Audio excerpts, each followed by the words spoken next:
185milessouth.com. Smash that Patreon button.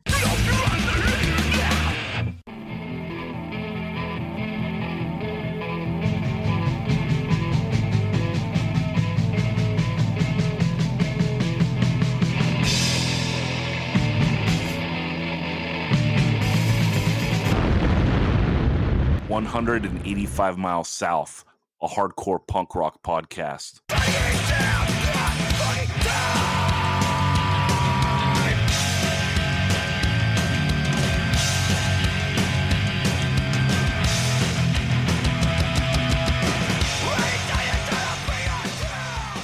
What's up, everyone? This week on the pod, we are talking what came after 1990's Youth Crew.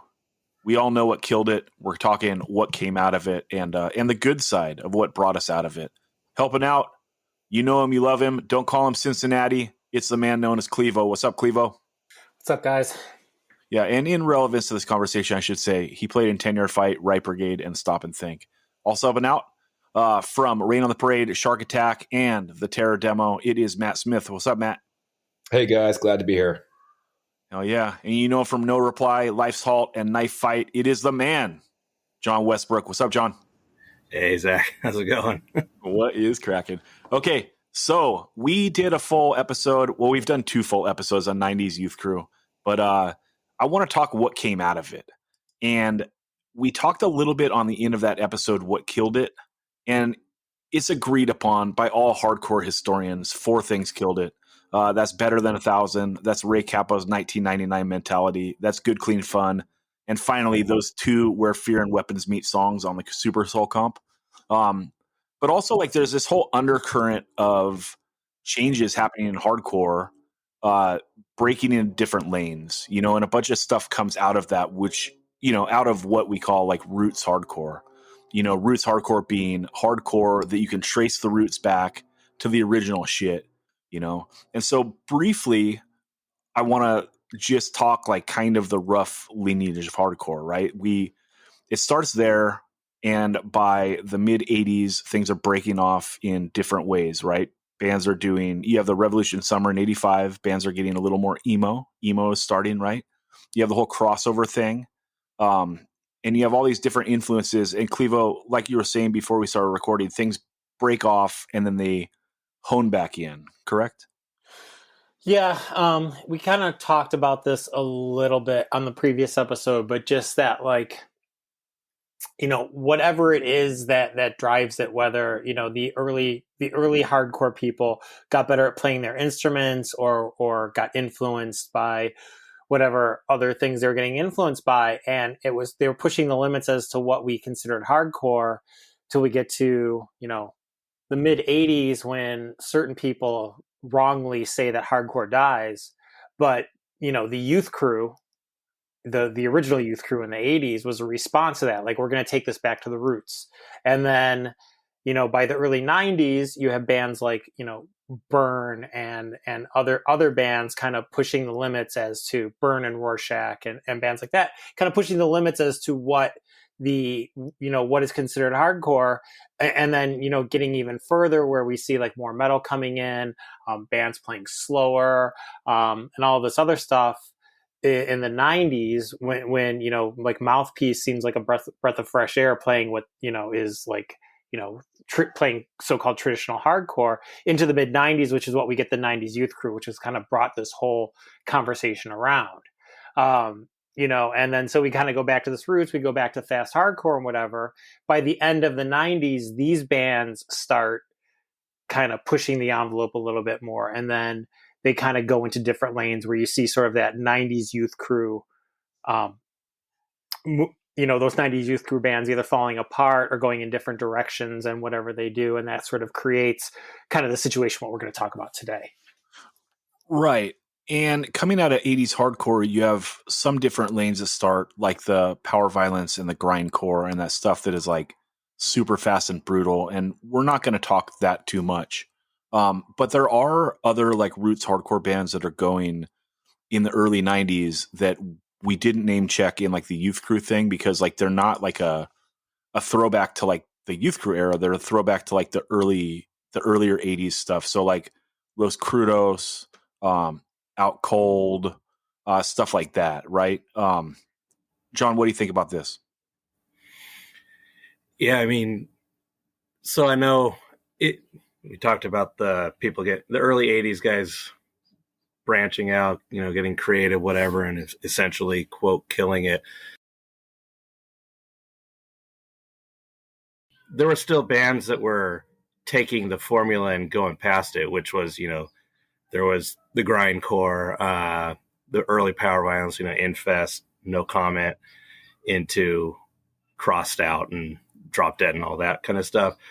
They still had bands in Europe going that were, making it faster and harder, but not necessarily grindcore or metal or anything like that. Like Anti-CMX, like a lot of the Swedish bands were still going at that point in time. Totalitar had started by then. Japan, they just kind of ignored everything and just went their own way and kept it pretty hardcore, well past the 80s and into 90s. But yeah, I mean,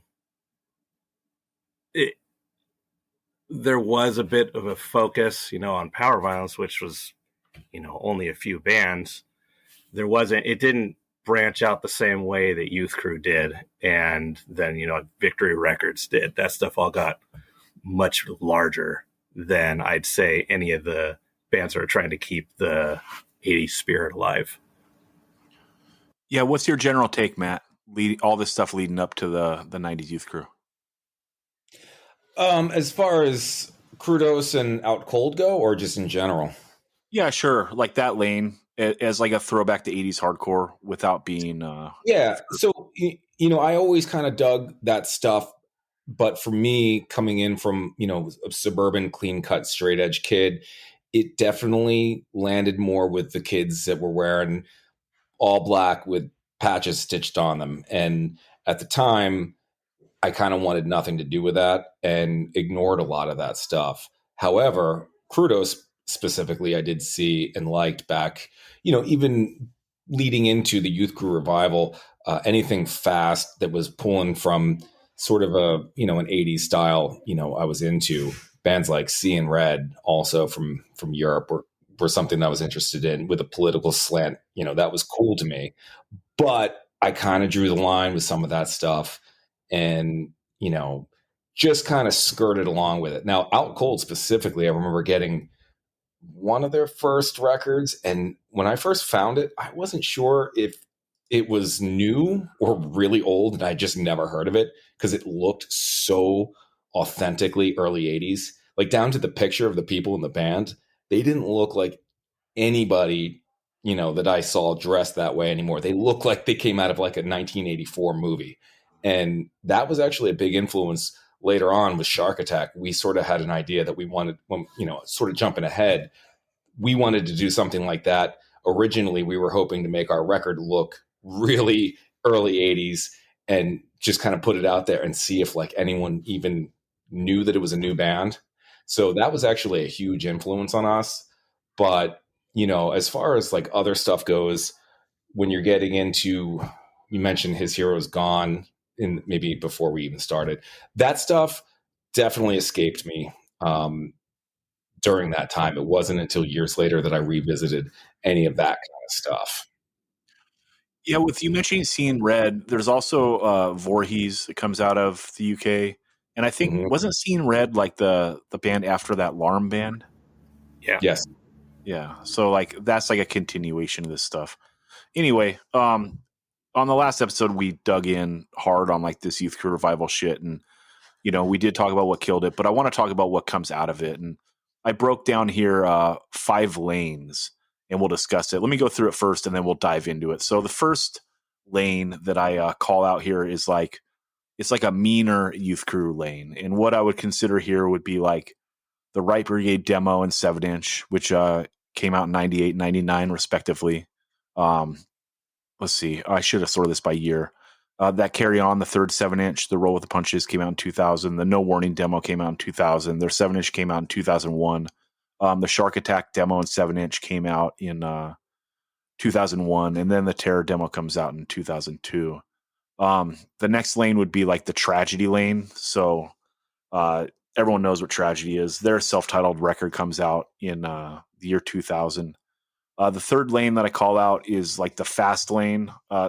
It could be considered also like that thrashcore stuff, but it could also not be, because I'm including like Kill Your Idols in here. So like the Dead Nation 7 inches come out in 98. The Life Salt 7 inch comes out in 98. The What Happens Next, their first record, that 10 inch comes out in 99. The Kill Your Idols, they do a live record first, but that first 12 inch comes out in 98.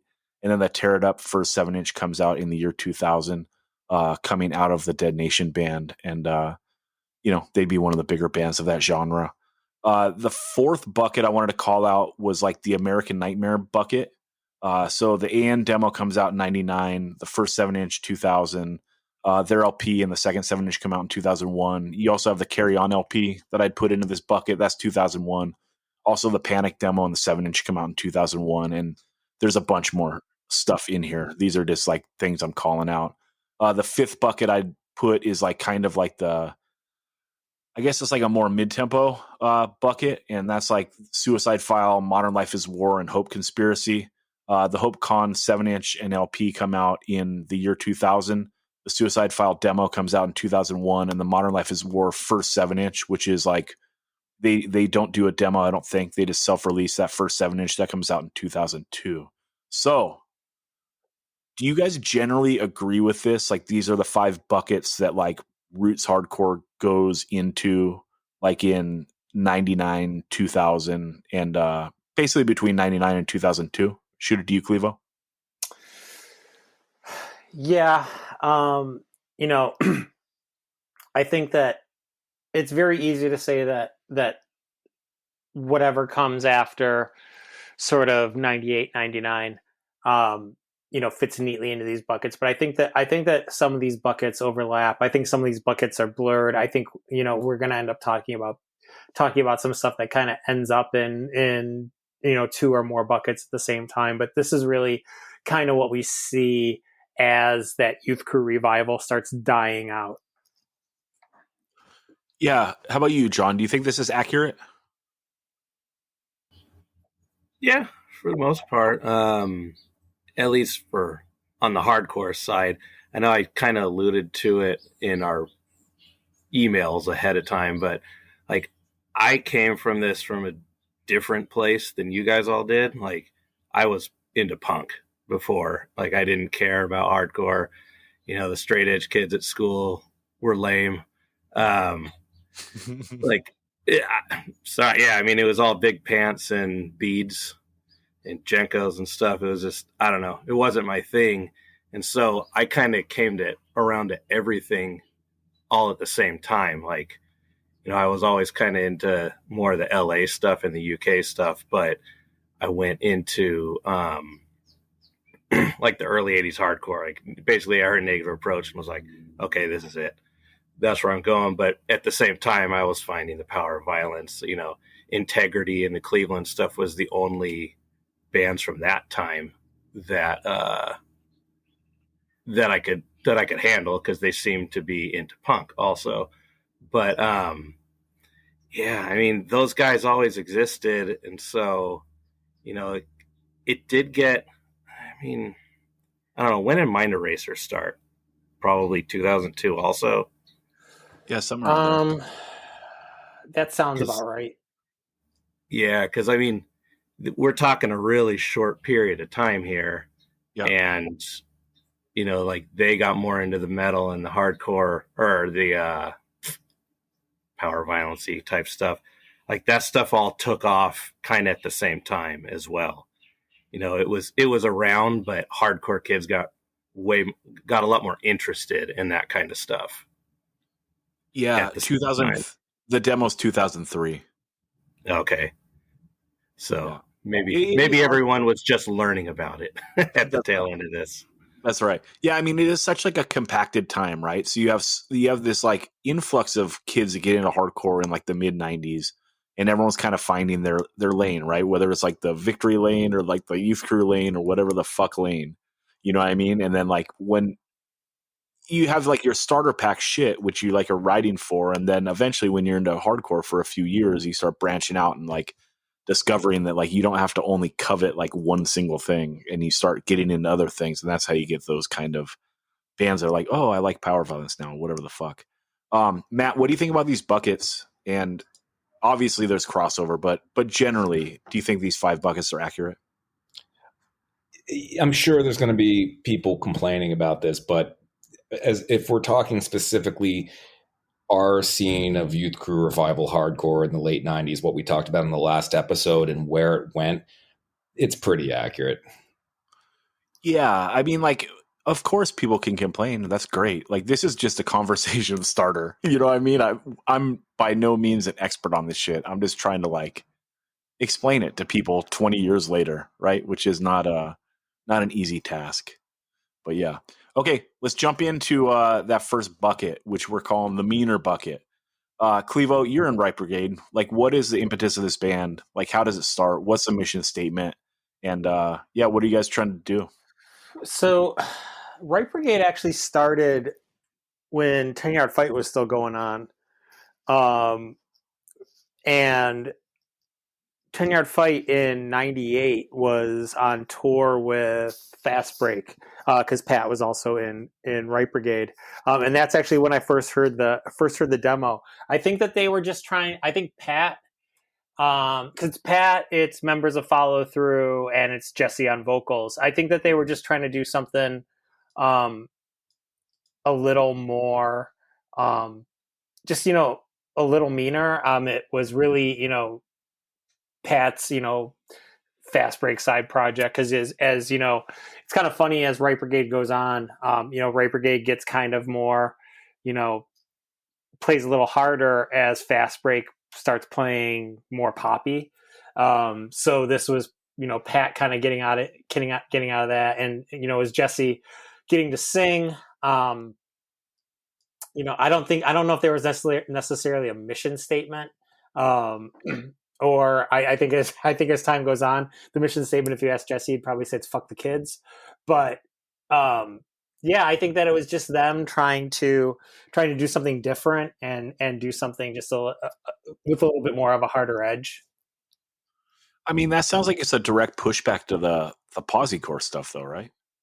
In all honesty, you would have to ask them. If that's what they were doing. But it probably seems like that. I don't know if, I don't know how Jesse, again, this is where you'd probably have to talk to Jesse. I don't want to put words into his mouth, but, how does Jesse feel at the end of Follow Through? What is he sort of doing? Those other guys. But I really feel like this is, I think that Pat was kind of, looking at his rougher side, if you will. Yeah. I think that like, so this band is like influential on Carry On, right? I mean, in my opinion, because like the first Carry On 7-inch kind of doesn't count. Like they're a new band after that, and so the second 7-inch, The Line Is Drawn, is like a Possecore record, and then like this third one is like, they're not positive anymore, right? Like they have the line like being positive is just a setup. Like it's a full like 180. I remember Jesse went out to California with American Nightmare the first time American Nightmare went out there, and came back with he was like, we play with Carry On. They're fucking great. They sound like Right Brigade. Like another band on here that, probably doesn't get a lot of, play or whatever.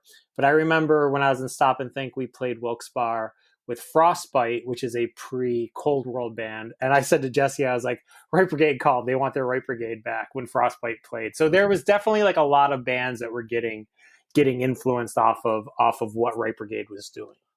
Yeah, the reason why I call it the Carry On is because it's like right there in front of you, right? It's like it's a change in sound from 99 to 2000.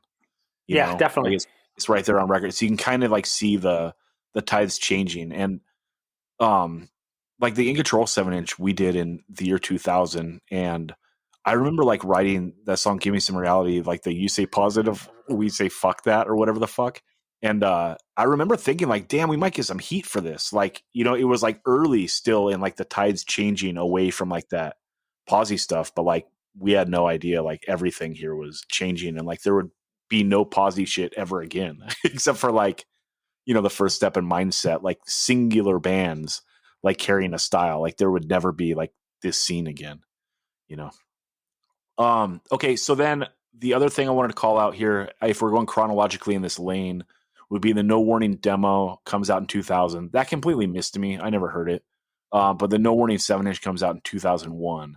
So that's a thing. This is like kind of a youth crewy roots hardcore lane, but like taking heavy New York hardcore, like Madball type influence. Would you say that's accurate, Matt? Yeah. I heard No Warning the first time when we played with them at Posy Numbers, and they blew me away. Dudes were super cool. They invited Shark Attack to play Toronto with them and Agnostic Front, and we drove up. I feel like it was a Wednesday that we played the show. We drove all the way up there just for that, and you know, we became tight with those guys. And then there's a history with that, you know, No Warning and Shark Attack. Zach eventually left after the band broke up. He ended up playing in No Warning for a while. So, and also all those No Warning guys ended up playing on Zach's solo record, which he's, you know, the Violent Mind stuff is always just Zach and whoever he could pull into the studio. So the first line of that was also No Warning. So yeah, I mean, that was a huge thing for us.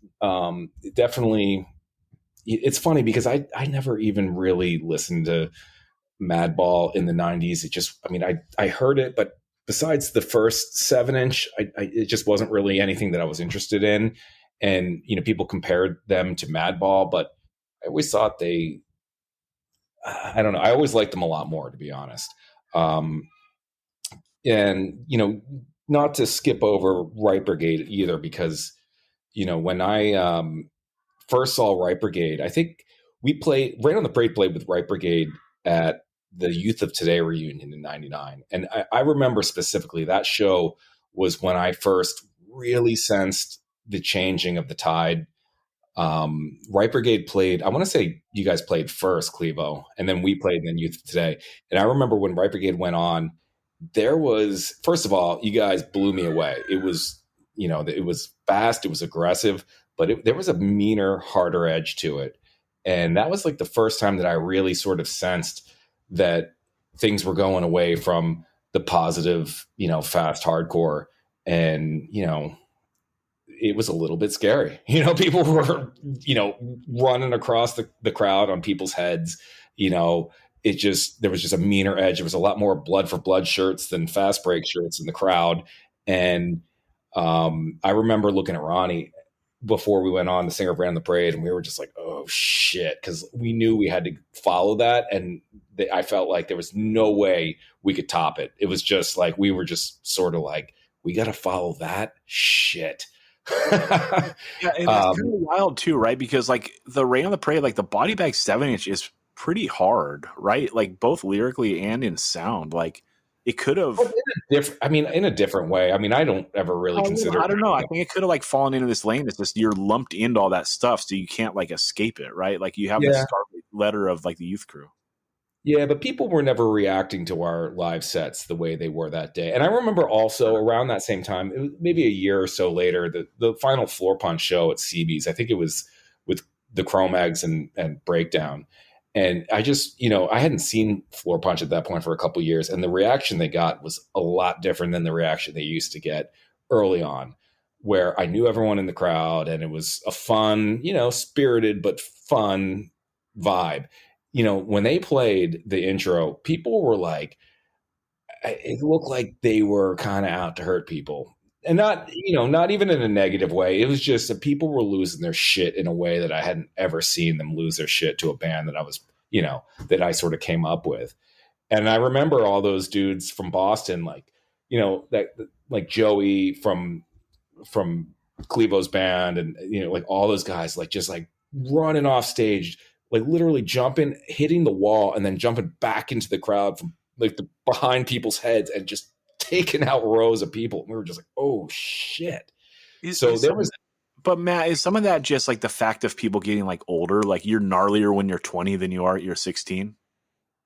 Yeah, and I think I think what we were witnessing was sort of that, the naive, not to say naive young straight edge kids, but some of that was starting to wear off, and like some of these kids were, and I don't know if they were out to prove something or they were just a little bit, I don't know, but there was a shift in the vibe for sure, and I liked it. I mean, I always liked bands like Outburst and Breakdown, but I never even considered any of the people from my scene of Pennsylvania and New Jersey playing that style of music because it just didn't seem like the people in the band could back it up. But after those couple shows specifically, it started to seem like the kids in the crowd very much could back that kind of stuff up, if you know what I mean.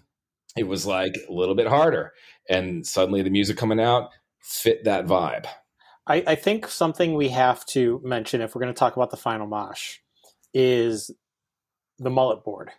But to backtrack quickly, I have to say I can't take any credit for anything Right Brigade did before 1999 because I wasn't in the band until 1999, and I was only in the band for about a year. So there's just that. But the mullet board and floor punch, I think, did a lot to promote these harder New York hardcore bands. I think that going in pre-mullet board, people would talk more about New York hardcore the way it is. When the mullet board got going, people would talk more about New York hardcore where the wild things are. And I think that's the delineation, because I think that you see after Floor Punch starts talking about the Outburst 7-inch on the mullet board, believe like the value of that went up like immediately. It became a more valuable record. I think people were talking more about the Where the Wild Things Are comp. You hear more people talking about the Raw Deal demo. You hear more people talking about Breakdown. The famous Brett Beach quote. What did you listen to today? Breakdown both demos. Like, those guys really were pushing this harder version of New York of hardcore, even though, and we've talked to Floor Punch to death on this podcast, but, they really were taking parts from Breakdown. They were taking parts from Straight Ahead. They weren't just trying to sound like Youth of Today, or they weren't just trying to sound like the Judge 7-inch. They were trying to sound like these other, they were putting aspects of these other New York hardcore bands in. And in the final mosh, when they come out, what are the intros they play? They play the Leeway intro. They play Biohazard in their intro. They play Outburst before they even get into the Floor Punch intro. And that intro was buck wild in that club. Yeah, so sick, dude. Yeah, the other thing is, I believe it was when we did that last Youth Crew episode, Brett Beach talked about like Cro-Mags being like a real low point, right? And kind of influencing a whole group of kids to like take a look at that band and bump the popularity again. So Brett, I think part of it was, really, and Brett and Dave do deserve credit for this, because they were like, at that time, they were writing about the Cro-Mags in Hardware. And I think that the mullet board takes it to the next level, because I wish we had full. I'm kind of glad we don't actually, but I wish we had full archives of the mullet board, so you could see like the daily Cro-Mags conversation and how stupid it was, but also like, just like how much those guys were talking about bands like that. Because I think that Cro-Mags at that point in time, and to quote Matt Summers, 2 Cro-Mags is better than 1. You could see both versions of the Cro-Mags on the same weekend. And so, like, you could see the Cro-Mags all the fucking time at that point in time. And I think that is probably their apex. And then you do have that short period of time where Harley and JJ do get back together between 2001, 2002. Right, because at Posse Numbers 2002, they play and both of them are in the band.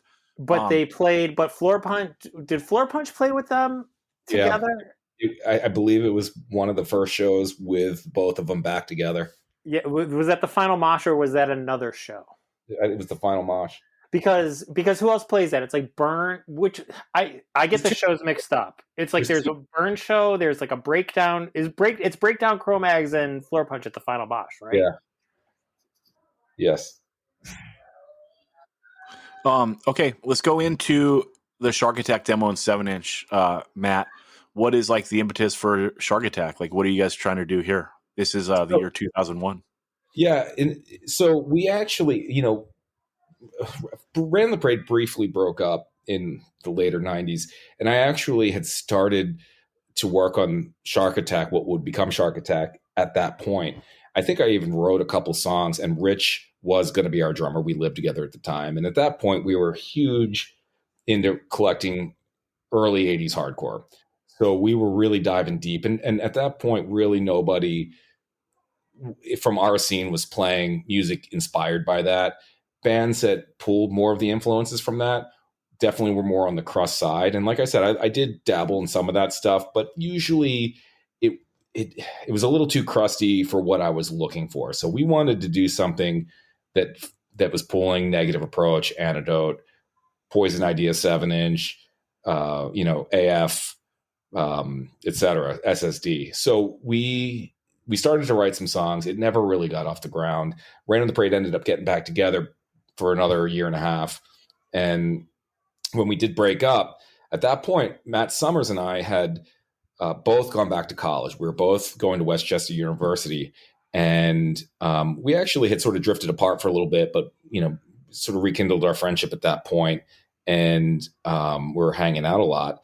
And at that point, he showed me a video of when Floor Punch played Laser Star, and they covered Ready to Fight, and Summers actually got up and sang Ready to Fight. I think Todd Jones actually jumped up and played bass while Summers was on vocals because he was filling in for Floor Punch at that point. And I was like, oh shit, dude, you should sing for our band. Like, me and Rich have been trying to get this band off the ground forever. You're a record collector. You're in our inner circle of close friends. I never even considered you as a singer. And that was it.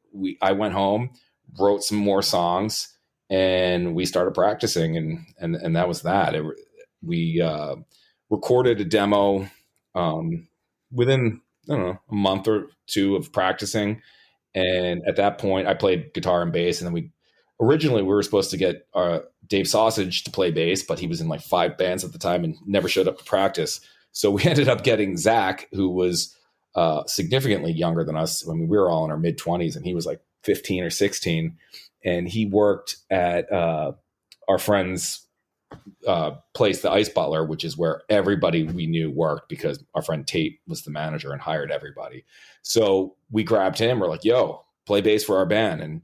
And he was on board. So we just started playing. But, originally, I don't think it ended up sounding as early 80s as we wanted it to. I mean, I don't even know that we were necessarily going to play out that much. I don't think we even thought many people were going to like it.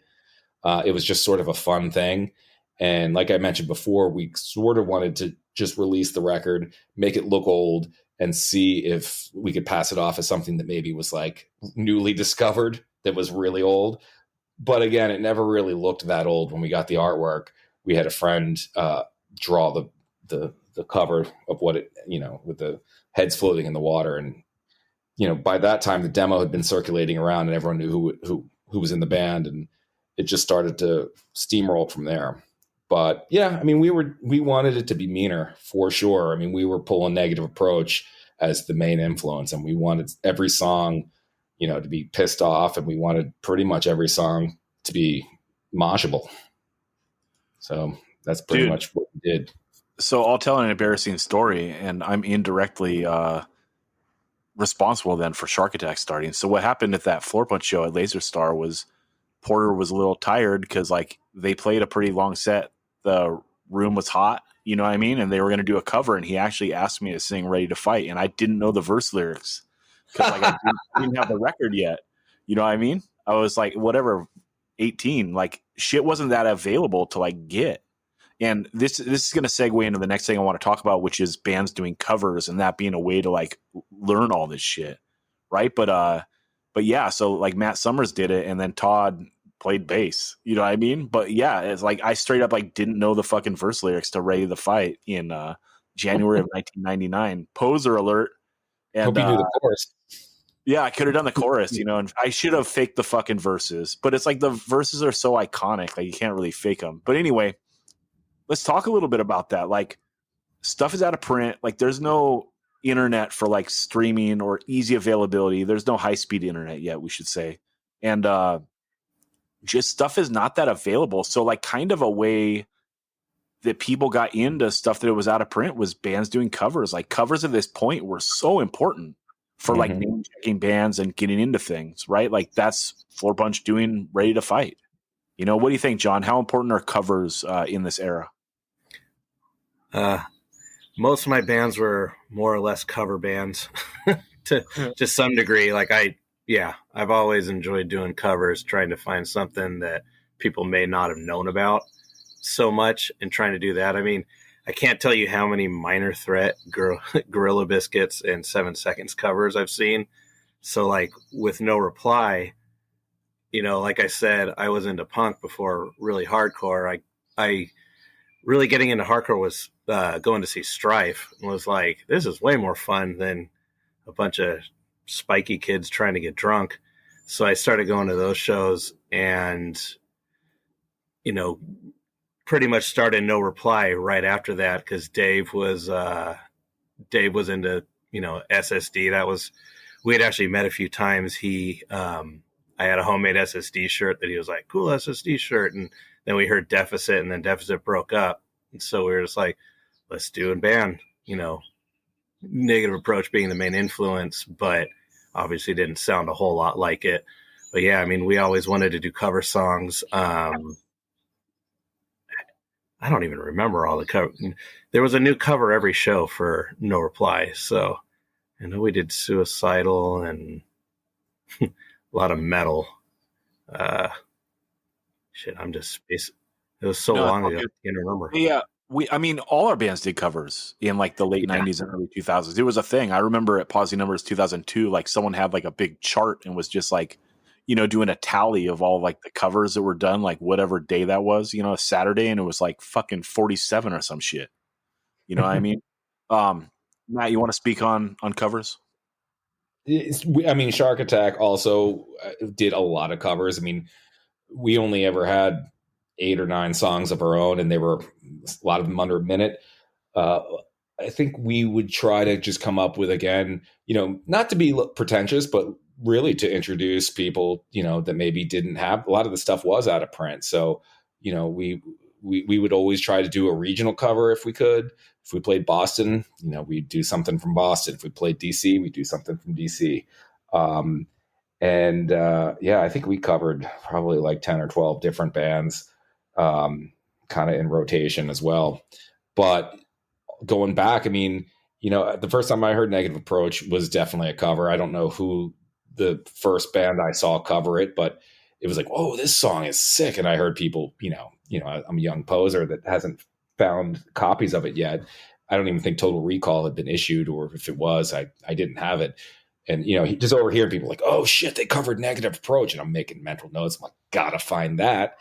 I was lucky that I had a lot of friends that were older and I was able to tape, you know, their records. So a lot of my early access to music was just dubbed copies of 7-inches.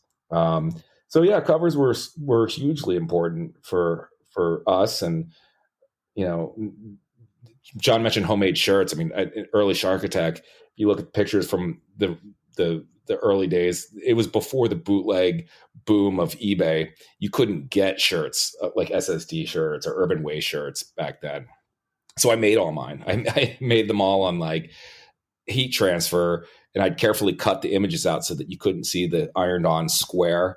And I tried to like really recreate early shirts that I saw in pictures on 7-inches. I had like the SSD shirt that Porcel's wearing in a picture where it's the insert of Get It Away, and it has the SS Society Systems Decontrol written out, like hand lettered on top. Things like that. And that was so much fun because, like I said, you could not get that stuff anywhere. And you had to be creative if you wanted to wear that shit. Yeah. Also in the cover thing, like for In Control, when we did it, like, you know, we lifted like not only the band name, but the logo, like off the Stalag 13 record. Cause we were like trying to like raise awareness. Like that sounds like so weird now in a way. Right. But like, we were really trying to like have kids in the local area, like be able to like name check this stuff. Cause like that Mhm. record was way out of print. Like it only got repressed, like Lost and Found in the 90s, like in that thin ass CD. You know what I mean? But it hadn't had an official repress like ever, you know? So like came out in 84 and like that's a wrap. Like it was like gone, way gone. It So- sounds weird to say that our generation of like late 90s was somehow carrying the torch because it sounds very egotistical. But if you were around back then, you know, during that, it was sort of the dark days. It was sort of, you know, people just didn't give a shit about older hardcore. It had died off, and there was a new generation of hardcore. A lot of people really weren't looking back, whether it was because they didn't care or just because the stuff was largely out of print. So, you know, Negative Approach is pretty, you know, household name in hardcore. You can go see Negative Approach every couple months because they're constantly touring. But back then, most people had never even heard them because you just couldn't find their stuff available, and there was no, you know, YouTube to look it up online. But Yeah, to it piggyback says- on that, I want to say, Clevo, real that- quick, it oh. says that Total Recall came out in 92, which is wild. Like it must have come out and been out of print forever. You know what I mean? Because I don't remember being able to find that record super easily in the 90s. But whatever the fuck. Clevo, sorry. I want to piggyback on what Matt's saying though, because I think that sort of that late 90s where you get jaded people who maybe they made it through like the 94 era and they're still hanging on. A lot of those people got out of hardcore, and a super important thing at this time was eBay, because people were selling their record collections and you could get records like crazy records that like are just completely unaffordable right now, and you could get them for under $100 at that point in time, where like no one would bid on it, or there'd be a couple bidders. And there was this guy who lived in California. His screen name was Scotty666. I knew you were going to say that. Oh my God, Scotty666.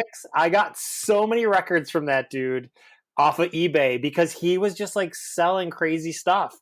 And like, it was just like, so like the stuff wasn't available, but if you had patience, and like I worked an office job then, so I had high speed internet all day. I didn't really have a lot to do. I looked at the mullet board. I talked on Instant Messenger with like Brett Beach. I scoured eBay, and I downloaded like rare hardcore stuff onto my work computer. Hell That's yeah. the same here. That's all I did. Yeah. Okay, I actually met Scott Golub once. I bought the Big Boy 7-inch from him. I picked it up at his daughter's soccer game. Dude, Scotty666 fed so many collections back in the day. He was the guy that was always outbidding me on the records. For a while, I hated that guy. And then finally, back then, you could still private message someone on eBay, even if you weren't buying something from them. And I remember hitting him up, and I was like, he had outbid me again. I was like, dude, the only reason I don't hate you is because I think you actually have really good taste in hardcore. We should be friends, even though we're out to get the same records. And we actually started, talking to each other from that. But that dude had sick records. Okay, I want to touch on one last thing in this this bucket before we move on, and because we're talking tonight 99 to 2002. The Terror demo comes out in 2002, and it's a mashup of Carry On, Buried Alive, and Shark Attack. So it's kind of wild that that's like where we're ending this. You want to say anything quick on that, Matt, before we move on? Yeah, I mean, my time in Terror was so brief and largely inconsequential. When I was actually in knife fight with John, and I'm sorry that I had to quit the band, John, because I was given an ultimatum. It was be in Terror or be in knife fight. Really? Yeah, well, yeah, because it sounds like Todd, but I had never heard that. It was basically he didn't want ever there to be a conflict with shows. So I was living with Todd. We had tried to start a band before then, and nothing ever really got off the ground. But then, everyone knows the story of how Terror formed. They had already practiced a couple times with Scott, Nick, and Todd, and they were looking for a bass player. I lived with Todd. It made sense. I got along with Scott and Nick, and we were already friends. So they were like, why doesn't Matt play bass? I don't think Todd ever really wanted me to play bass, I think. But the other guys suggested it, and they had shows like coming up. So I jumped in the band, and really I brought music to the table, but it was kind of shot down from the get-go. So they didn't, it was really Todd's deal. But, musically, Todd wanted to do something harder. I mean, Madball would have been an obvious influence. We all loved New York hardcore. And Clevo said it best earlier, like, it was definitely that time of shifting from the way it is to where the wild things are. So that was really, Scott was definitely more on where the wild things are than, team the way it is. So that was, the rest is history with that band. I was in the band from, I don't know, the first show in March, I think 2002, until the end of the summer. We toured, until July, August, maybe 2002. And then that was it. I moved home, and I don't know. I don't really have a whole lot else to add to that. I mean, I think we're trying to talk the sound, right? So Terror is incorporating more like Hatebreed. Yeah, and my point is that I didn't, as a person who was the primary songwriter for Shark Attack coming into Terror, I wasn't a songwriter for that band. Fair. So, but that's what they were going for. Todd wanted to do something more like Madball. Scott was more, team where the wild things are. And I love all that stuff. I think we also covered For Those Who Fear Tomorrow early on, and maybe Breakdown. Shit, I don't remember. I think we did definitely Breakdown. You did Kickback Breakdown show, right? Yeah. There's video. Is there a video? Yeah, There's a video. I apparently throw some kid to the ground at Pat's warehouse. Dude, I'd love to see that video. That was the first show. So musically, that's where it was going. It was definitely on the harder tip. That's all I got on that. Okay, so let's go on to the second bucket that I called out, which is like the tragedy lane. And this is like a blind spot to me. Like, so tragedy hits. Clevo, you want to talk about everything that like kind of leads up to this band? So yeah, so there's these guys have been in like a ton of bands, prior to Tragedy. There's His Hero Is Gone, being one of the big ones, and His Hero Is Gone is really a band that I think kind of push the limits of what hardcore, punk and hardcore can be. Very very crusty, very dark. A great band, and we've talked about them on different Super 7 episodes. And out of His Hero Is Gone, members are in the band Death Threat, one word Death Threat, who in the 90s were one of the a band that we didn't really talk about in the last episode, but they were sort of playing, still keeping that fast, like early 80s hardcore spirit alive, being more influenced by the early 80s stuff and less influenced by the Youth Crew, and kind of flew under the radar for a lot of people that were that should have definitely been into that band and just weren't seeing them or weren't really getting a chance to see them. And and then I think the band that really breaks through for these guys though is Tragedy, and it seems like they come out of nowhere. And the best description of their sound that I've ever heard is arena crust, where it's like they play this like crusty hardcore, but it sounds so huge in some way, and somehow it's tuneful at times, in like the darkest way, and it's really like the first Tragedy record comes out, self-released and did big numbers, and I still think that first Tragedy record flew under the radar for a lot of people. It was really when Vengeance came out that I think that, I don't know if you have a whole scene that's can say like there's this whole lane of like bands that sound like Tragedy, because Tragedy is like they're like very special, but I think that what Tragedy did was they kind of influenced just like a bunch of people heard those first two Tragedy records, and I think you just see a change in a lot of bands that they become heavier, they become darker, they kind of try to go down that lane, and that really just comes out of them, those two records coming out, which are just like two perfect records.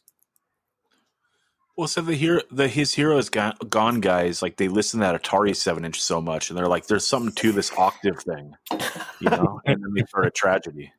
So, but yeah, I mean, like it's undeniable that the LP comes out in 2000, Vengeance comes out in 2002. Like this is like a mile marker moment in hardcore. Like everyone, it's like one of those strange things, right, where everything comes full circle. Like we can all agree, like Minor Threat, Negative Approach rule, right? Black Flag, Nervous Breakdown, Bad Brains, Roar Tape.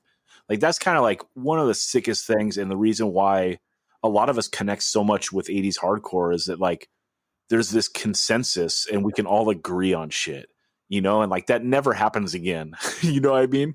And like this is kind of one of those records that pops up that it's like it doesn't matter like what you're writing for. It's like everyone loves those first two tragedy records, right? Like even if that's like the only little piece of like crust-ish music that you ever listen to in your entire life, you could be like, God damn, those two tragedy records are great. I don't know. John, what's your take on this hitting and how impactful was it? Yeah, I mean, I saw, I don't know, their first tour at PCH before the album was even out. And I just remember Todd wearing a Uniform Choice shirt and me just being like, I thought this was a crust band. What's going on here? I was like really confused by it. But yeah, no, like after that show, the album hadn't even come out and it seemed like everybody had the Tragedy shirt.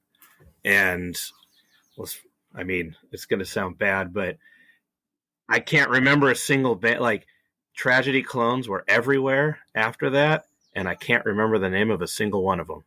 Yeah, 100%. I don't think any of them. I don't think any of them ever toured or did anything really. But it was like every show there was two bands opening that sounded like Tragedy. 100%. Yeah, and I every mean, the only, show was huge. The only thing close enough we talked a little bit before we hit record was the Wolf Brigade band out of Sweden. Like their sound switched a little bit towards this stuff, and I'm sure there's other bands, But yeah, like he said, it's like there was a Tragedy clone on every show, and I didn't remember any of them. So I think that it speaks to how good Tragedy was. Sure, yeah, the bar is too high, right? Like, and they're so unique, you just can't do it. I kind of compare it to the same situation with Jawbreaker, where like everyone likes Jawbreaker, and there's all these bands that want to sound like Jawbreaker, and none of them are any good. Just because, but it's kind of that thing. It's like Tragedy for like two or three LPs and the EPs that kind of come out around them. They kind of catch lightning in a bottle, and then it's just like those records are just so well done. And they're just good like those guys are just good songwriters. Because like you have the Death Threat LP comes out in '99, like that record's great. You have the Tragedy LPs, the From Ashes Rise, which I was always wondered, like, how do they decide what songs are Tragedy songs and what songs are From Ashes Rise songs? But like those guys write just like great fucking songs, and like other bands might try to sound like Tragedy, but they just can't pull it off. Yeah. Okay, so that's that. Let's go into this third bucket. And that's like the straight fast lane. So these are bands that are still playing fast hardcore.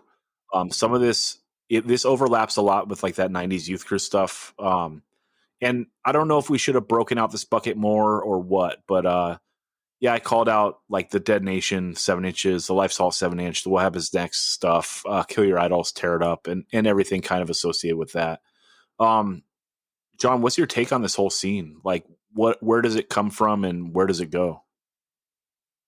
Well, I mean, a lot of it, at least in Southern California, a lot of it was sort of kids that were into punk, but found more hardcore type stuff, wanting to sound like that. Like, I don't know, one of the things that made me dig my feet into the sand was, I don't know, one of those Orange County metalcore bands were talking shit, and they were just like it's not 1983 anymore. Like, this stuff is irrelevant. And I was like, hey man, good music is good music, and your music sucks. So like, I'm just going to keep doing this.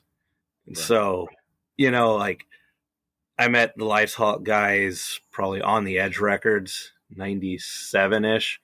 And I know there's people out there that'll be like, oh no, those guys were just into, you know, Victory and sick of it all and that kind of stuff. But our first conversations were about Dr. No and like Nardcore and, you know, early 80s hardcore. So, I mean, those guys were always into a lot of different stuff. Like, yeah, Ernie and Felix are on the back of the Hardcore Takes Over picture disc. But like those guys are where I found out more about the power violence stuff because they were all into Spaz. They were into Los Crudos. They were into Code 13. They were into Floor Punch. You know, so those guys are kind of into all of it at the same time. And we just all liked early 80s hardcore.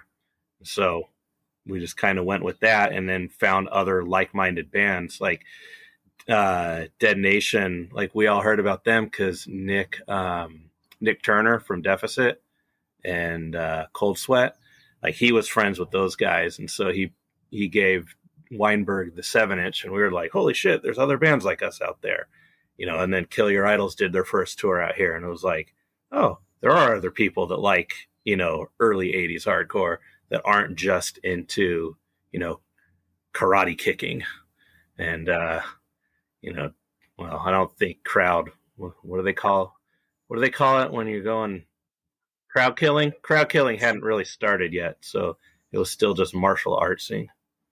Yeah, the crowd killing was limited to like VFWs in Indiana at that point.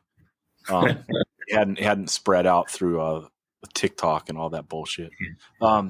Yeah, that's a pretty sick like intro to this. What do you think, Matt? I mean, we played with Kill Your Idols a lot. I always liked the band. And while they sound like dudes who clearly listen to Negative Approach, I always felt like they had sort of a more modern take.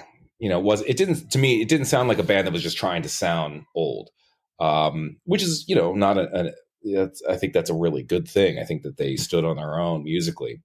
But what were the other bands we were talking about here? I pulled out Dead Nation, Life's Halt, What Happens Next, Kill Your Idols, and Tear It Up. Yeah, so I mean, you know, we always played a lot of shows, but Shark Attack started. We played a lot with Tear It Up. Obviously, they came out of Dead Nation, and some of those dudes, you know, had been around in the, you know, the sort of New Jersey Youth Crew revival, which is where we all became friends. And then when Shark Attack started, we were all sort of maybe unaware of our trajectory, but we were sort of pulling influences from similar places again. Not that we sounded really like Tear It Up, but we did play with them a number of times in our short stint in 2000, 2001. Life's Halt, you know, I ran on the Parade, played with them a bunch. And that was another band that I thought was really an interesting, maybe, I thought that they had a pretty big impact in the later 90s, around 99, 2000. It wasn't like power violence, but they sort of fell into, you know, a lot of people that like that stuff thought Life's Halt was cool. And there was some sort of weird wrestling fascination, which I still don't quite understand, that all the power violence dudes were into and Life's Halt were into as well. I feel like that bandana thrash term came out of that whole scene. I mean, with them and like What Happens Next. So, I mean, I guess Westbrook, were you playing with them at that point when Ran on the Parade played with No Reply and Life's Halt? Were you in both bands? No, I was just No Reply. I joined like right after that tour. Yeah. So, I mean, I guess we probably met at that show, even though I don't even really recall meeting you. I'm sure Summers talked to you a lot more at that point. But, you know, at that point, I really thought that this was something huge. It was really starting to people were pulling influences from bands like Suicidal and Venice Beach kind of stuff and pulling early LA hardcore into the sound and doing it pretty well.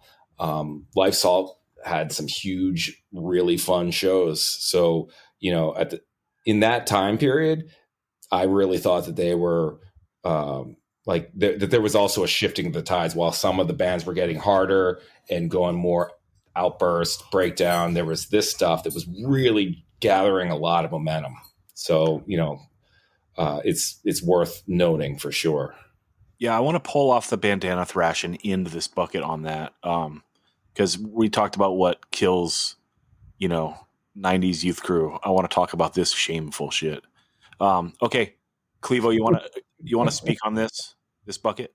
Yeah, I think that talking about Death Threat previously and like Crudos, and so you still had during that like youth crew revival era, you had bands that were playing fast hardcore that were harkening back to a different era than the youth crew revival bands. A couple other bands we haven't mentioned in that pre was like Gordon Soley Motherfuckers, Cleveland, what is it, the Inmates, and bands like that. H100s, that shit. Yeah. So there was all of that too, which also Urba has that big wrestling thing going on too. So there must be something about that. True. But you saw these bands, Dead Nation, kind of these bands that started playing faster stuff. I feel like Western Mass also would have played into this scene too. Was that Last in Line band? That's Western. Yeah, Last in Line and bands like that. I think that you see sort of these, these different pockets, these different scenes kind of popping up. I feel like a lot of the Gloom Records stuff that was coming out at the turn of the century was playing more to this too. Kind of these different scenes and these kind of, I don't want to say random scenes, but it was like just a lot of groups that weren't getting a ton of as much notice. But I think like the big standouts was like Dead Nation and To Tear It Up.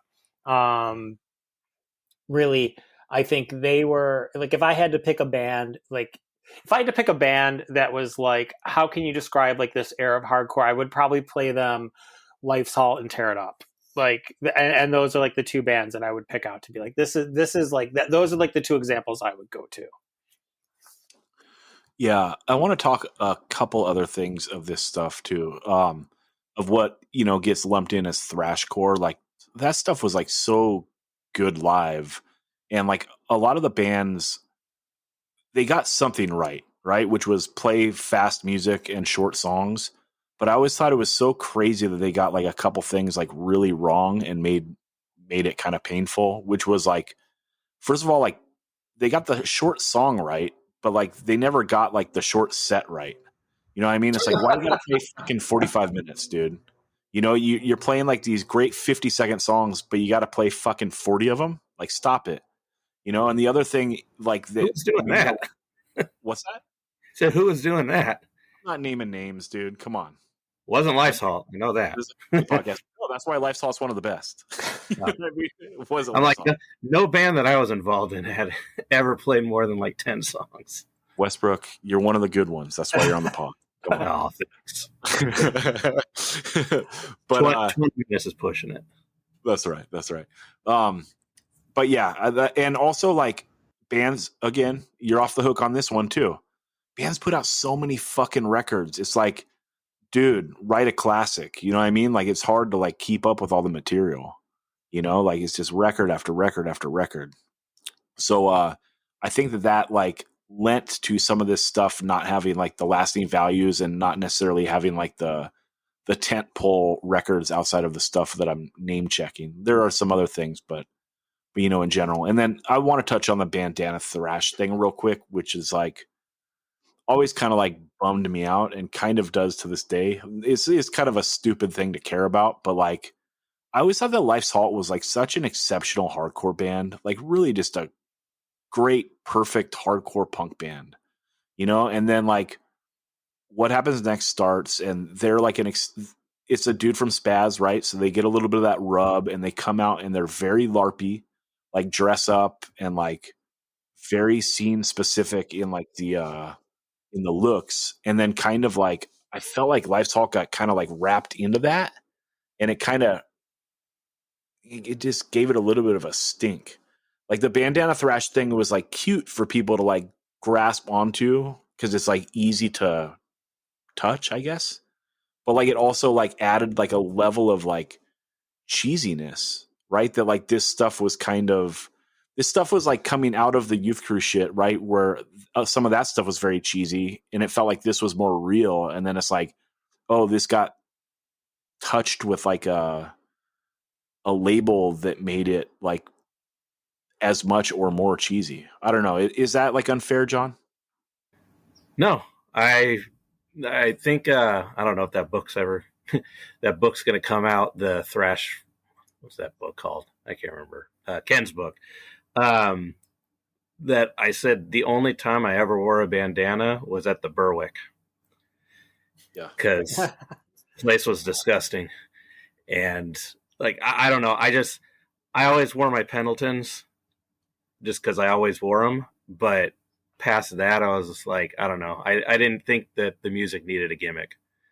right. And I don't think the flexi was meant to be a gimmick, but people like labels and people just hung on to the label and made it that. And, some people went a little more in the deep end than others, but yeah, no, that was not a label that I really liked. I don't know. I wasn't about trying to label things. I just wanted to play fast hardcore music. What do you think? I want to say something about this. I feel like in the 90s, there was always a need to like have some sort of brand identity gimmicky. I hate to use the word gimmicky because I was definitely a part of it with the Youth Crew Revival stuff, but it was like, with the bands from the later 90s, we all leaned heavily on styles from the late 80s, and any little reference from that time period, whether it be varsity jackets, champion sweatshirts, like whatever, we all wanted to latch onto it. And those things that we thought were so cool quickly became the things that were so cliche about it. And there was always an element of jokiness that I didn't love from that time period. I felt like even with the bands that were a little bit earlier with New Age Records, Mouthpiece, and Outspoken, these bands didn't seem like they were trying to do something gimmicky. They were just carrying on from the later 80s with a 90s, kind of spin on it. But when the revival happened, I definitely felt like a lot of it came off as maybe a little too tongue-in-cheek. And again, with the bandana thrash stuff, my initial thought was, oh, this is cool because it's something that hasn't already been exploited to death, and it quickly did become that very thing, such a trope. And I think that in the early 2000s, that need to latch on to an identity visually finally fell off with what we're probably about to talk about, which would be more of like the American Nightmare stuff. It didn't really try to recreate any older type of hardcore necessarily. They certainly had their things with other scenes that they were pulling from visually, but it wasn't trying to take the identity of something that had already been done within the hardcore scene. Yeah, and we should just say, as shameful as pieces of bandana thrash or Youth Crew Revival were, at least it wasn't metalcore. So yeah, Clevo, you want to speak on anything in this lane before we move on and talk like the American Nightmare bucket? Yeah, so I was actually talking to the Stop and Think guys the other day about something, and I don't know why I thought about it, but when we talk about these lanes and you see like the delineation of some of these scenes, Stop and Think, Invasion, and Tear It Up played a show in New Hampshire with Death Threat and some other bands, and it was like some log cabin in the woods. It was like the craziest show, and like I did double duty at Invasion that night, and so it was like the fast bands played a show, and then like a second show started, and then like the Death Threat show started, and then like all those dudes just kind of went in and beat each other up while Death Threat was playing, and the other bands, I can't even remember who else was on the show, but like all those other bands just like beat each other up while they were playing. It was just kind of funny where you kind of saw these scenes like feeling themselves out. That's good. Okay. The fourth bucket that I wanted to call out was like kind of the American Nightmare lane. So the AN demo comes out in 99. First 7-inch comes out in 2000. And just like the Tragedy LP, like this is undeniable, like the AN influence on hardcore. So then you also have like the Carry On LP comes out in 2001, which I think is like influenced by this stuff, or it's just like, it's in the air. And so things are going this way. And then you have the Panic demo in 7-inch, which is like another band that like falls into this lane. And there's a ton more. Like this had kind of similar to the Tragedy thing. Like there was a million like AN type clones around this time, but like not really that memorable. Every show would have like a Tragedy clone and an AN clone, and kind of forgettable. But I don't know. What do you think about? Oh, God damn it! Someone just typed it. Well, there you go. I think that comes next. So these bands are amazing. What do you mean? I feel like that was but that I think was a mullet board, rev board thing where like. I think that it was a rev board thing where people would call every band amazing, and then I think it leached over to the mullet board where we would be like, "Oh, these amazing core bands." Yeah, me, Cece, and John Devlin would always be in the group AIM chat talking about how amazing all the bands were. I want to say Cece was the one that first typed it out. It definitely came out of our little circle of friends. Okay. So, but are you calling this amazing core? I thought amazing core was like kind of what comes next, like the rivalry type stuff when band like. This started it. I think this is the start of amazing core, but like I think that the same way as like I don't know what you would call Tragedy clones, but like it's the same thing. It's like American Nightmare did this style and did it really well, and a couple other bands did it well as well, but how many bands came out and tried to do that? Yeah, I couldn't tell you. Seemed like a yeah, too many. How much time you got, buddy? Matt, speak on this lane. So it's I don't even know where to begin.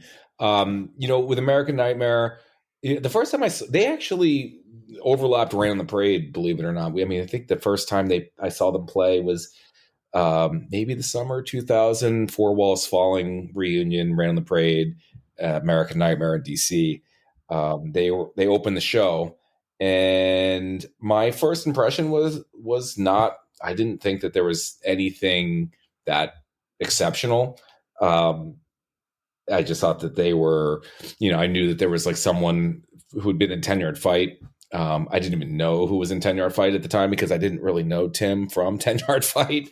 But whether it was just I wasn't getting the vibe at that point, or I just it took me a while to figure it out. I don't know. It didn't lock in with me right away. However, I will say that it started to lock in with me a little bit more after I saw them about 3 or 4 more times, and maybe they got found their groove too. But there was it quickly started to become the hype band. There was a darker vibe to it. It didn't seem gimmicky. It seemed like they were trying to do their own thing. They were playing out a lot, which was another thing. I mean, when I was in bands in the 90s, maybe it was just our bands. We weren't that serious.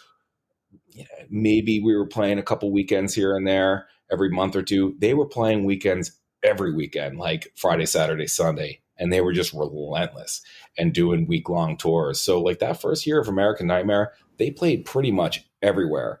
And this was a time period for me too when I had stopped being straight edge. And I think that was something that was happening a lot with the 90s youth crew revival.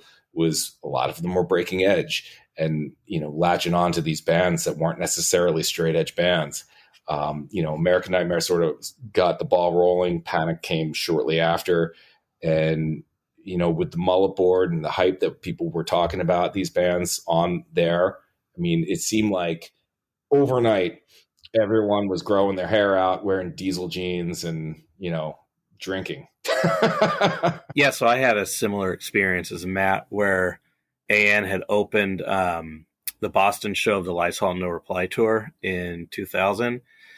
And I just remember being kind of underwhelmed by them. Also, it just, I don't know, nothing really stood out. But I think the 7-inch had come out by the time we got home. And so when I got home, it was like all the rage out here. I remember, especially like Todd Jones and Ryan George just being all over that 7-inch. And, it took a little bit actually getting a hold of it to see like, oh, okay, it's the lyrics that are doing it for everybody, not, because I mean, don't get me wrong, like the records are great, they're good, but it didn't speak to me the way that it spoke to other people, and it was everything I had ever heard was just the lyrics, and maybe the artwork a little bit. Yeah, I think that the lyrics are a huge thing, and if I'm being honest as well, like that completely missed me and still misses me. Although I can appreciate when someone like puts their heart and soul into something, that's like really all I'm looking for.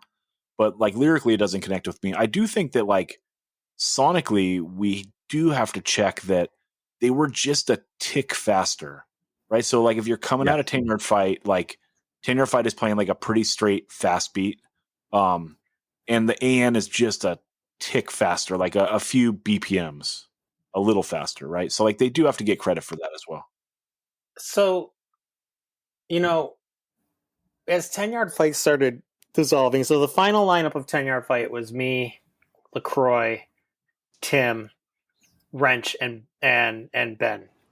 And we didn't necessarily plan to break up when we broke up or whatever. And we were working on songs. And one of the last songs I remember working on was Tim brought a song to us that eventually becomes Please Die. And the song is basically the same as when Tim brought it to us. So Please Die would have been a 10-yard fight song if 10-yard fight didn't break up. But there's also, I think that kind of in the first year of American Nightmare, they kind of started as a message board joke and kind of went from that to where they actually put a band together. And then like the original lineup writes the demo and the 7-inch. But like I remember seeing them, demo era where they were playing the demo songs, which the demo is not great. I think the songs are good. The demo is not great. And they were playing like an Op Ivy cover. Like that was their set. So it's kind of funny how they evolved into what they did evolve into. And it really is like, I think that by the time the second 7-inch comes out and they start kind of finding themselves, Masick joins the band. Wes gets a little more screechier. I think that they're pulling a lot from San Diego. Maybe vocally, maybe lyrically, maybe, the music is getting a little bit more spastic, where they're kind of taking this like fall on the floor emo sort of heroin San Diego scene kind of stuff and adding it to this youth crew shell.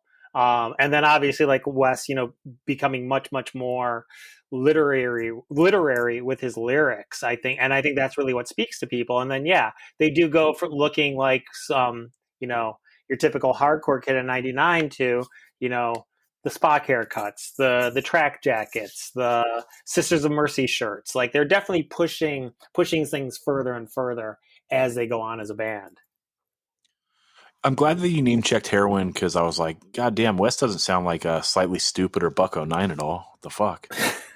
No, but it's definitely like that, like I think that Justin Pearson probably had as much influence on this band as a lot of other stuff. Oh, that won't go right to his head. Don't worry. Yeah. Jesus. Yeah. I can say that like, so lyrically, and like, while it's not super connecting with me, I will say that like, I can understand it's pretty sick the way that they're not falling into cliches at the time. Right. So they're playing like fast hardcore without like cliche choruses, I would say. Right. And that's like but having sing-alongs. Right. You're still having sing-alongs. So it's like you're taking like a formula, but you really are doing like a new twist on it. It's kind of, I'm having trouble like explaining that, but no, I think that I keep going back to San Diego because I think that, how much of an influence did Unbroken have on Wes's lyrics?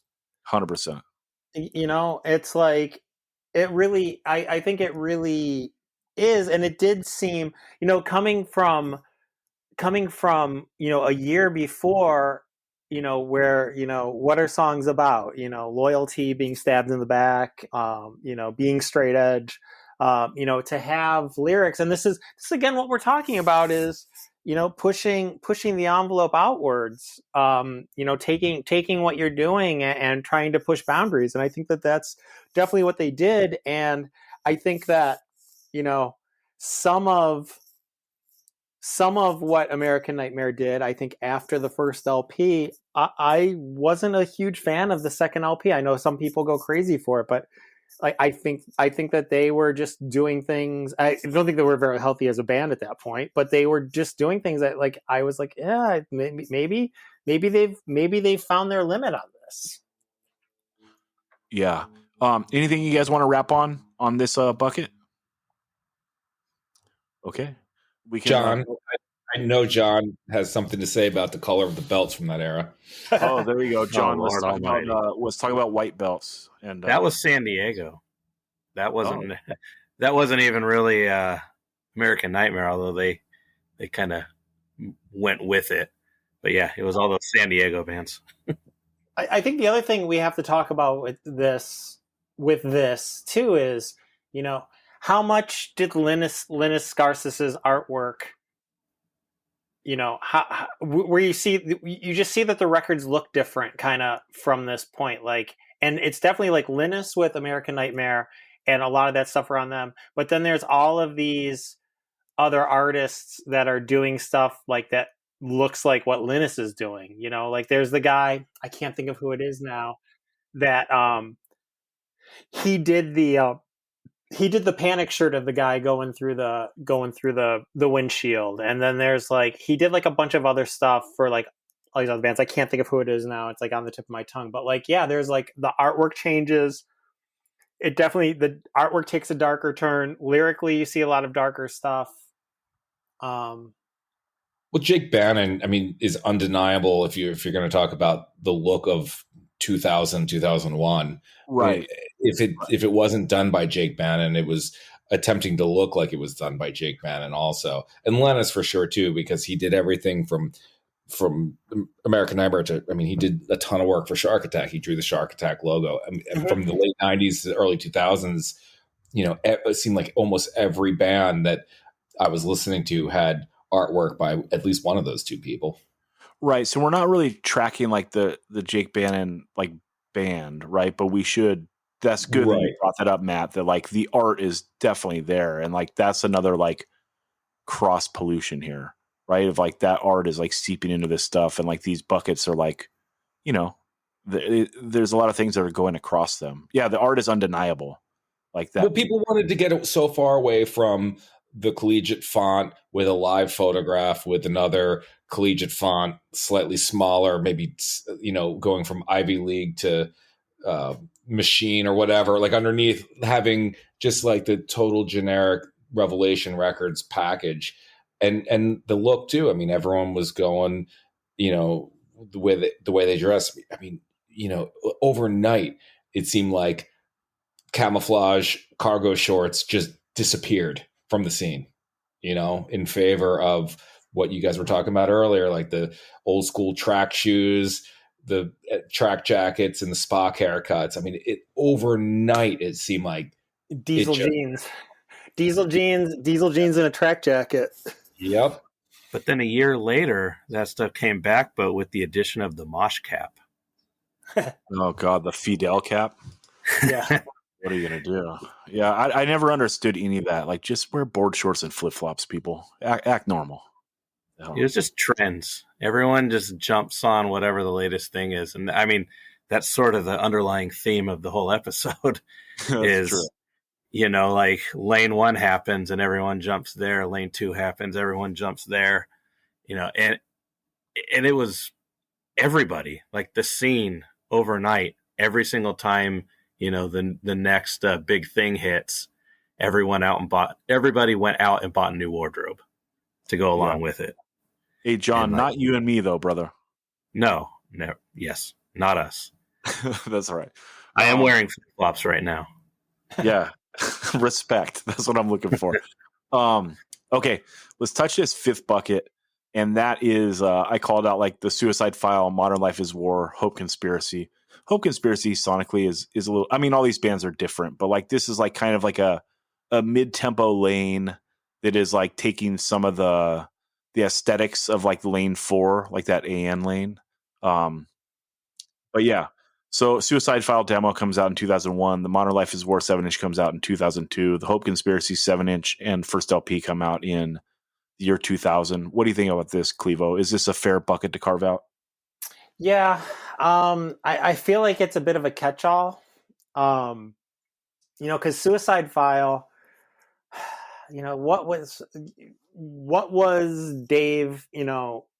I equate Dave with Suicide File, like when I think of like the direction of the band or whatever, just because, I was probably closest to Dave of anyone in that band, but also I feel like Dave moved back to Boston and kind of, he moved back at a time where things were changing. And I feel like he was a bit of a catalyst for a lot of the things just kind of going on, and kind of bringing like different people and different kind of people together. I think the Suicide File, I think that they were trying to, be more punk, I guess, although I don't think the music really sounds more punk, but I feel like it just has a more punk feel to it. And that's probably Dave's lyrics more than anything.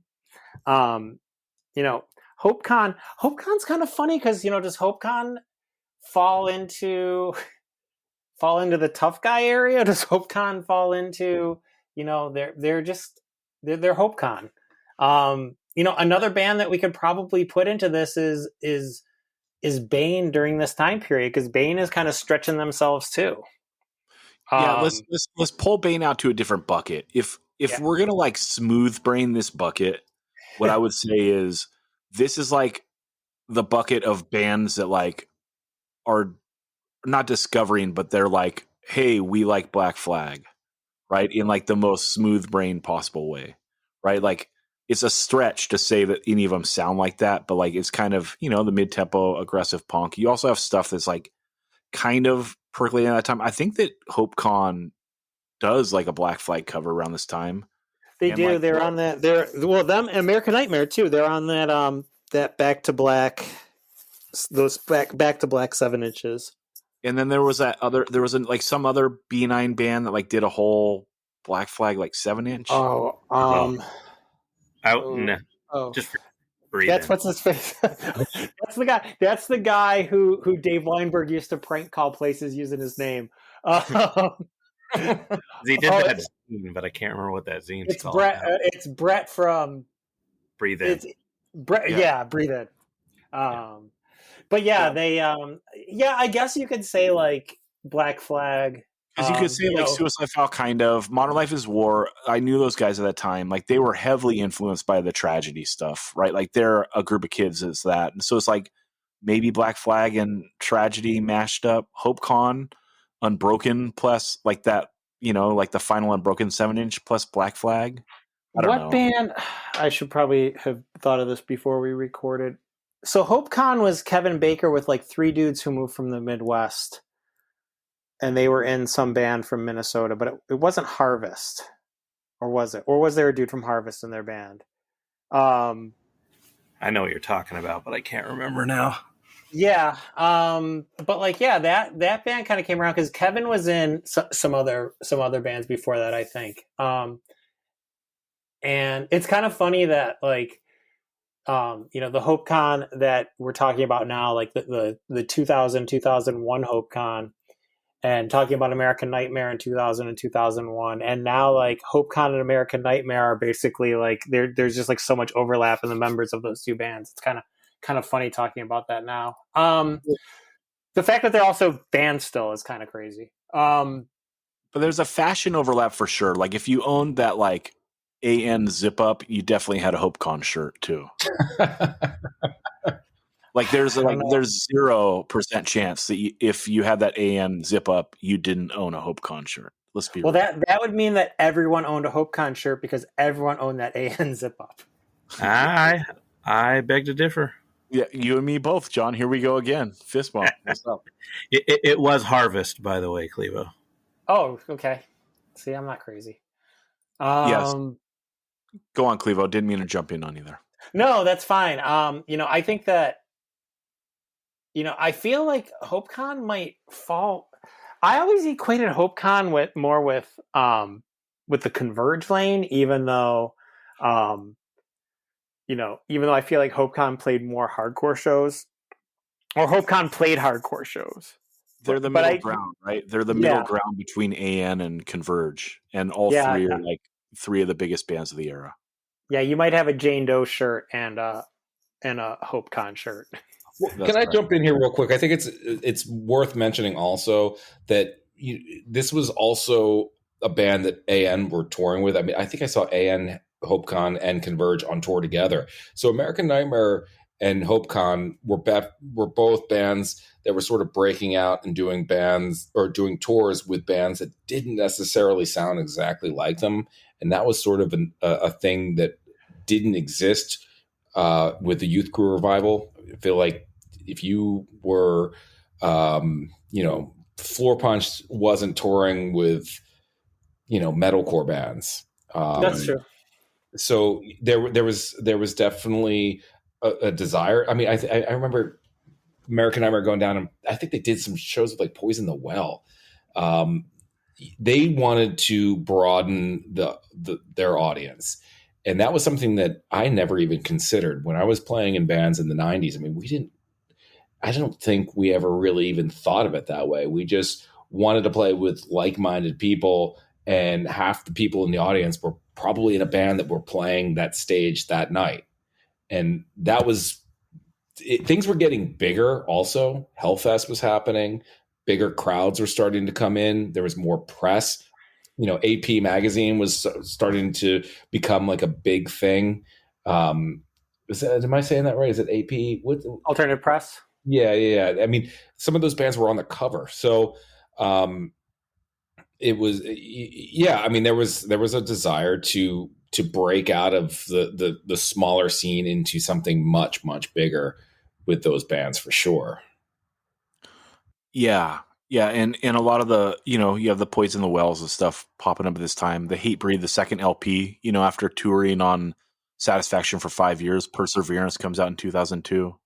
Dude, they were so big at that time too. Yeah, and I'm surprised they didn't come up earlier.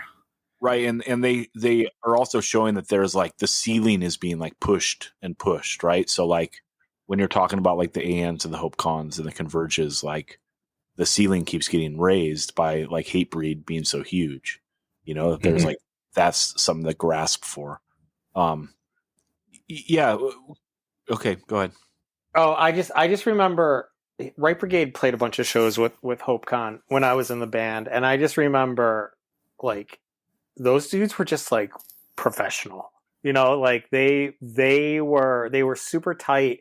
I remember one of the Right Brigade guitarists just being like, I hate having to go on after these guys because we have no business going on after these guys because these guys are like really playing, and we're just like this band that, because parts of Right Brigade didn't necessarily take it as seriously as others. Yeah, and AN was pro also, right? Like I remember when they played Ojai Women's Club, which is just like a hall, like there's no sound. It's just like a PA in a room that like, there's community plays at or whatever. Like they sounded like a pro band, right? They were doing like that noise gate shit. Like they had like kind of a stage show. You know what I mean? It was just like, oh, for a fast hardcore band to be like this pro was something that was kind of like mind blowing at the time. Like, oh, they're raising the bar so hard for like, because usually like you used to kind of associate like being really fast with also kind of being sloppy, and it wasn't that anymore. I think part of that, I again, I don't want to speak for other people, but that whole like the noise gate, the sounds in between the songs and stuff like that. We've talked before how like there were like the different scenes in Boston and different bands were playing with each other, but I think that at some point in the late 90s, early 2000s, like the guys that were booking shows were trying to book these like epic shows that would get people like across genres in. And that's kind of comes from like that playing with Cave-In, because that was really a Cave-In thing, like with the soundscapes like in between songs, whatever. And then I noticed like Tim picking that up from them and using it. So they definitely were pulling things from like within like our peers as well. Sick. I think procore was starting to become a term at this point. Maybe it was around before, but outside of Sick of It All, maybe in the 90s and later Hatebreed, bands weren't that professional. And by 2000, 2001, it seemed like everyone was really trying to take it seriously and maybe had aspirations to be more than just a DIY band that played VFW halls and, maybe making a living off of it as well. I think that though the space was there for it because, we talked before how like, Shark Attack or Rain on the Parade or 10 Yard Fight, we played weekends and we would tour like 1 or 2 weeks in the summer, but like we all had jobs, right? And I feel like we had to have jobs because we couldn't make enough money doing these bands that we were doing. And even though we were considered big for the scene that we were in, we couldn't survive off of that. And I think that the space was there by the turn of the century. The alternative presses were there, like covering this, and there were just the ability to do that. Like there was still record sales. This was pre-streaming. Like you could sell records, you could sell merch, and you could tour constantly, and you could live off of it. And I think that that's just a product of new bands. So like they were a little bit younger for the most part than those bands from the mid 90s, and the avenues were there to get paid. So good for them, because I think that if those avenues were there 5 years earlier, we probably would have tried to jump on that. Yeah, and also like, being a good tight band, the procore label is a little like tongue in cheek. There's a little bit of a neg in there. But realistically, like what gets you good as a band is like playing a lot, right? So if they were touring a lot and playing a lot, like if you've ever done a full US tour, you go out for 4 weeks, like your band is never better than like, that third week of playing. It's like you're so fucking tight, it's ridiculous, like, and if these bands are like never really taking the pedal off the metal, like it makes perfect sense why they're so pro, right? Like they're just playing a lot. Yeah, for sure. I think there was an intention though, as well, though, on top of just being tight on stage, that they were going to take it to another level. American Nightmare had all quit their jobs and were just doing the band by their year for, within the first year and a half of their existence. Fair. Okay. Well, we can go on and on about that, but we'll wrap it up here. No. Yeah, I think that like we can close out the bucket. Let's just do the Bane sidebar, because this is a band that was so huge. And we talked it a little bit in like the Youth Crew episode, because they were a band that kind of got like name checked as like, oh yeah, they have like an old school sound. And if you listen to it, it's like, what? No, but like they weren't like metalcore. So they kind of got like, in that umbrella, right? They're like, oh, they're a band that has fast parts. So like they're included, and they were a huge deal, dude. When that CD came out, they had like the 3 7-inches on it, and they played Showcase. Like it was a fucking bonanza. So, yeah, Clevo, you wanted to talk that. I think that we got to carve them out. We can't put them into any of these categories, but we should talk them a bit, because like they do like start in the era that we talked about before, and they go on beyond it. So what do you want to say? So I think one of the things, if Bane tried to sort of change their reach by recording their LP with Steve Austin, and there's a reason that they finally released like a remixed, reissued version of it. And I feel like it's crazy talking about because how big Bane gets because they play all the time. That LP holds them back at some point, and then it's really like when the next records come out, but they just constantly keep playing, and that's really, I think, what it is those guys were just committed to going on the road and just being on the road. And just constantly playing and working their craft and being Bane, because Bane records sound like Bane records, aside from that one recorded by Steve Austin, because it doesn't sound like the rest of them because they tried to get clever and record it with someone else. But they just really they figured out what they wanted to do, and they did it for a long goddamn time, and then decided to stop doing it and realized that they hated not doing it anymore, and they're doing it again. So good for them. Yeah, and before, when you guys brought up Amazing Core, and I was associating it with like kind of what comes after this in the mid 2000s, the bands that are doing like the octaves big time is Bane and Tragedy, right? So I think that like that stuff can get like name checked back to this, unless you're gonna joke and say it's Atari, or if you're gonna like trace it back to like No Effects and No Use for a Name and like the Fat Record stuff. But like not Bane and Tragedy, Adolescence. like, what's that? Not the Adolescence. Yeah, yeah. That's Yeah, the yeah. Rick Agnew. The That's Rick Agnew true. part. That's true. But not in like an Rick Agnew isn't. There's no way to say this nicely. Like, he never overdoes it, right? Like, he's like the perfect amount. It's not like you're listening to No Effects and it's like it's on the octave like half the song. I want to say In My Eyes was the first one that I was like, oh, there they are. Yeah, there is a lot of octave in my eyes. Yeah, and that's taking in a little more of like the New Direction LP stuff. I was gonna say that's definitely Gorilla Biscuits influenced, right? Yeah. You know what's funny is like we keep saying Amazing Core. If you ask me if a band is like Amazing Core, yes or no, it's like I would actually have to listen to it. Like I can't pin down what makes it Amazing Core, but I know it when I hear it. Okay, well, we demand a playlist, Clevo. No.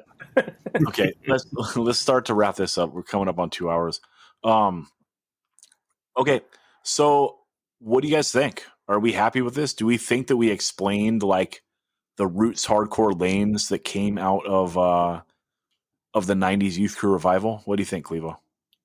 Yeah, we had mentioned some stuff beforehand, and I was talking about like diverse bills, and like the diverse bills we were getting in Boston, because the band we did mention was like, I think the acceptance of like bands like Blood for Blood playing like your standard hardcore matinee instead of like playing like a sequestered show with like bands like them. I think like that's another thing that really led to like the tough lane, is like just listening to, I think that just like listening to these other bands and like seeing them, but also like Blood for Blood was pretty fucking great, and I'm glad we got to play with them and see them as much as we did. But then, again, photocopy of a photocopy takes things to a different level. But being influenced by all these things, seeing it, being there at the time and being able to go to a show to see, like, seeing American Nightmare with Life's Halt or with Tear It Up or, Hope Con, was pretty cool to see bands like that, because it was so much better than having to sit through 7 bands doing Youth of Today covers.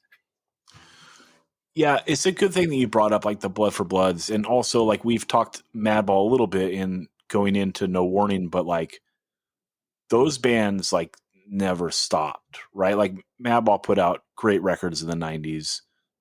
It's just that we're tracing the lineage of like the Youth Crew thing. Like, Madball, their best LP maybe came out in the year 2000, right? With Hold It Down. Like it's a spectacular record. So, but yeah, that's a good sidebar to mention. John, what do you think? Do we do an okay job here? Yeah, but I think something also maybe important to say is, or what I was kind of alluding to earlier was, a lot of stuff did exist before the Youth Crew, and that this is sort of our peer group catching up to where others are at. Like people started hearing Madball, and that was where that got into the music. People started listening to 25 to Life. You can definitely hear that in the No Warning 7-inch. But yeah, I mean, it was just sort of people of a certain age group all getting older and realizing that there's a lot more out there and trying to mix that into what they were doing going forward. Yeah, and in an era like of finite resources, also like the more years you do with your friend group of listening to music, the more music you pool together, right? So like you're buying records, I'm buying records. We're both sharing records and listening to them and saying, hey, you got to listen to this, blah, blah, blah. The more years you're into something, the more deep you're going to go into it, right? If you don't drop out of the scene like 90% of the people. But yeah, Matt, what do you think? We do an okay job? Yeah, I'll probably think of a million things I wanted to say afterwards. I think Clevo made a good point. Living in exile probably had a huge influence that we didn't even scratch the surface of on later 90s, early 2000s, that tougher lane. I think John made a good point that it was sort of like everyone from that 95 to 2000 window finally got over their obsession with Youth Crew and started to explore all the other stuff that was always there, and it just started to work its way in. That's a good way of putting it. I wish I had talked more at great lengths about how I thought Carry On was such a, I think that LP is just, it holds up to this day. I think that they came out of the kind of, for lack of a better term, generic Youth Crew revival and seamlessly progressed into something way, way beyond that, yet retaining all of the things I loved about that kind of music. I really think that A Life Less Plagued was an amazing record, and not to use the word amazing, but you know what I mean. I think it was a really, really great record, and they broke up shortly after it came out, and that's a shame because they would have probably gone really far with it. But yeah, I don't know what else there is to say about this. Just glad to be a part of it. Thanks. Yeah, well, if you want to elaborate on that, and we can end on it, is I think the reason, they're lumped into like the Youth Crew thing, but like they're on the very, very tail end of it, right? Yes. And that 7-inch gets written right before Todd joins the band, right? So like they're very, very late on the Youth Crew thing. It's 99. Like that shit is gonna be done in a second, right? Super Soul Comp comes out. It's the rebirth of hardcore 99, right? But it comes out in 2000 or whatever. Straight kills it. You know what I mean? And then Jones joins the band, and that's like that third 7-inch, which is a little meaner, right? Brigade.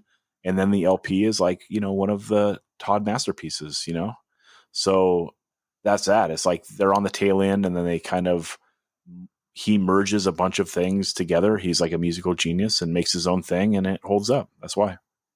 Yeah.